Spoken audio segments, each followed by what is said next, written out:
Everyone knows what High Point Raceway looks like when all the pomp and circumstance is here for the National. This is what the track looks like 2 weeks earlier before all the work is done. But now we've got a beautiful place to race for round 3 of the Lucas Oil AMA Pro Motocross Championship. Your coverage coming up next. It's the Racer X Motocross Show on AllySports.com.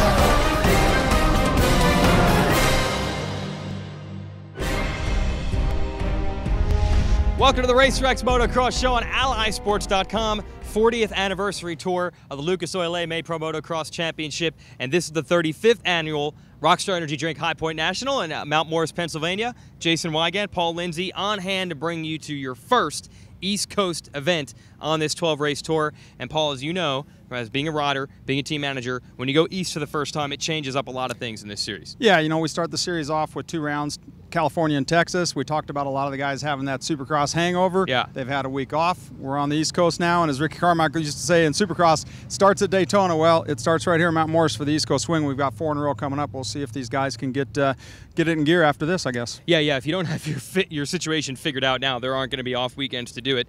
And just talk about when you do come east, how it changes the soil composition and how you have to race. Well, obviously, as you can see behind us, a little bit of rain, actually a lot of rain earlier. Yeah. I think the track could actually use it. It's going to be good as long as it doesn't rain tomorrow.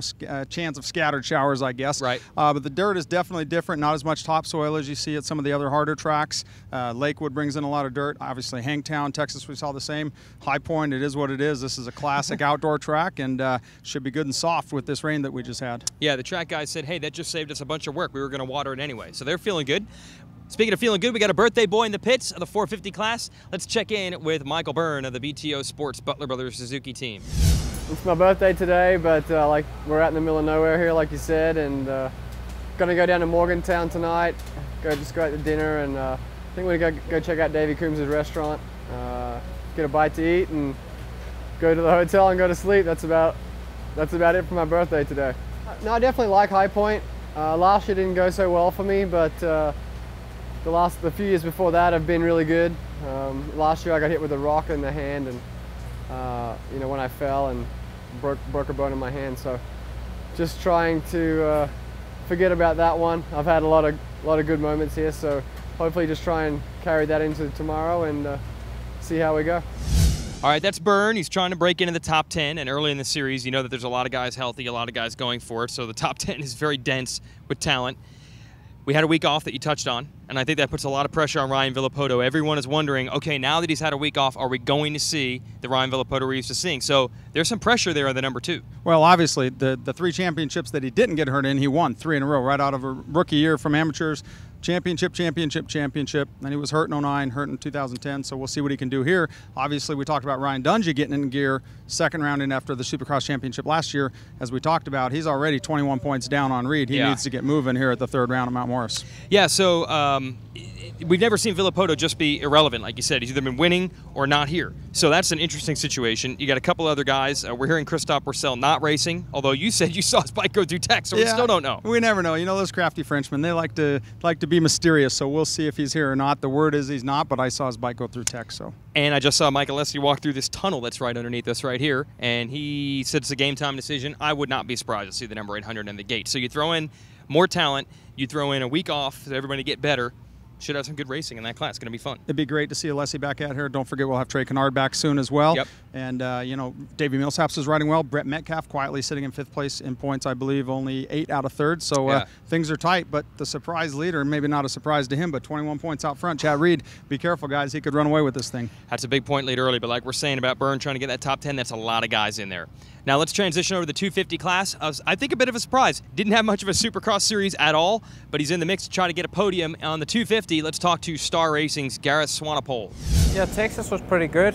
Well, good and bad. We had, in the first race I was 4th, which I was really happy with. And then, unfortunately, in the 2nd race, I didn't get a very good start. and managed to come through the pack to 7th, and unfortunately with basically 2.5 laps left I had some technical difficulties and couldn't finish the race, so that was a pity, but overall I think Texas was a big step forward for me. Yeah, it's obviously my first time here at High Point, and just had a quick track walk, and it looks really good. It's you know, it's had quite a bit of rain today, but I think the track looks really good. It looks like the rain all washes down into the valley, so that looks good. And then I think the track layout looks really nice. You know, the elevation, the up and down hills, all the jumps. It looks quite technical. It's off canvas, so I'm really looking forward to it. Pretty humid. That's quite difficult to get used to. You know.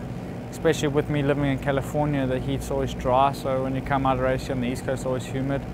And you know, I don't know what to expect tomorrow. They said there could be some big thunderstorms. So you know, I'm not really too phased with the weather. I'll just take it as it comes. All right, that's the veteran from South Africa. Had a 4th in the first moto at Texas last week. Had bike problems in the second moto, so he's looking to rebound and maybe put it on the podium overall.